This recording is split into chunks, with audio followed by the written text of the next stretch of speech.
Kumusta? Gusto ko lang sabihin sa'yo na valid yung nararamdaman mo. Yung pagod, yung lungkot, yung frustration.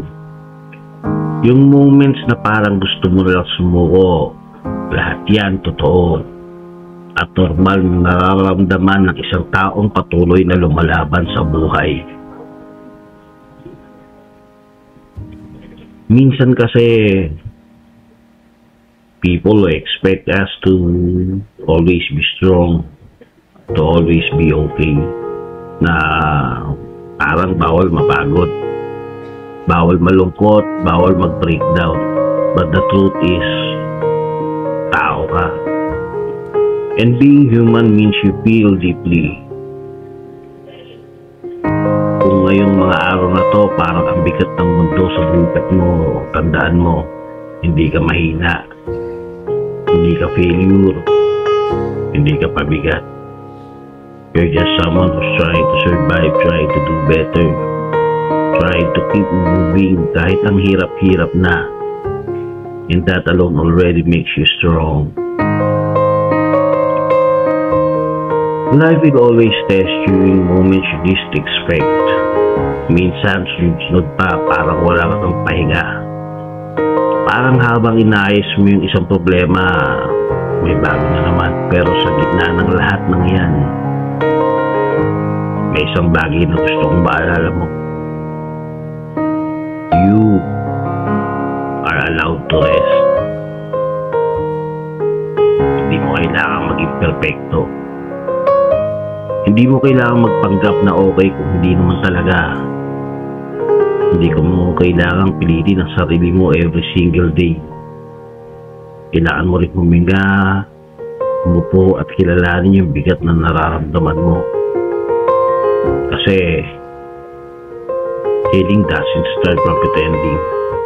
Healing starts when you acknowledge na nasasaktan ka na, napagod ka, na kailangan mo ng time.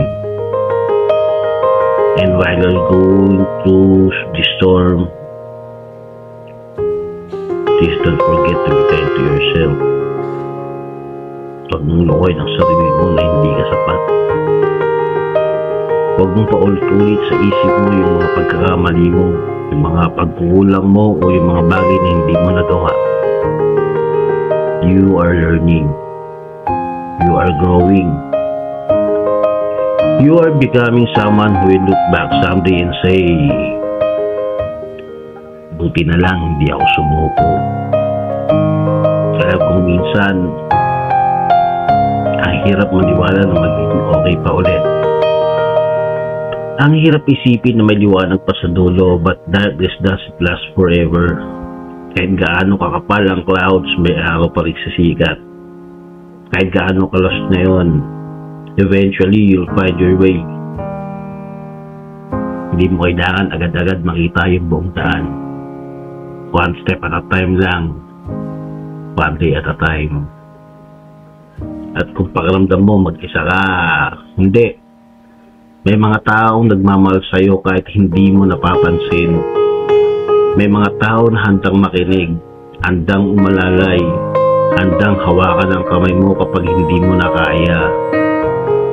At kahit sa moment na wala ka ibang makakapitan, kapitan mo sarili mo kasi alam mo na andyan ka pa rin, nakatayo ka pa rin, lumalaban ka pa rin.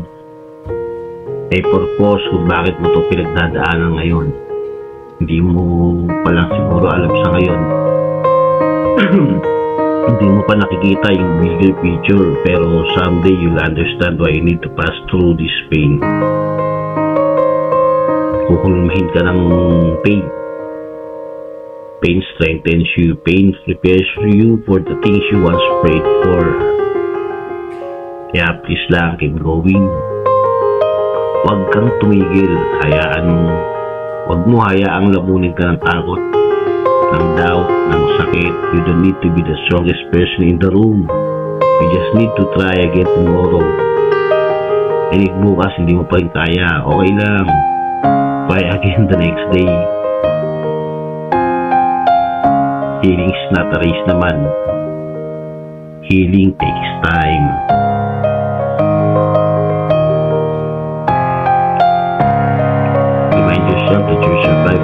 of your worst day. Lahat ng akala mo katapusan mo noon, nalagpasan mo, ano pa yung ngayon? Malalagpasan mo rito kahit mabagal, kahit paunti-unti, basta tuloy-tuloy lang. And one day, magkakaroon ka ulit ng genuine smile, yung hindi pilit, yung hindi sakit yung laman, yung ngiti na nanggagaling sa puso na naghilom na. You deserve that kind of peace. You deserve that kind of happiness, and you will get there. Pero for now, breathe, feel, rest, and trust that version of you who is strong, healed, confident, and at peace is already waiting for you. You'll get there sa tamang oras, tamang paraan. Kaya mo yan. Talagang kaya mo. And even if you don't believe it yet, I believe in you.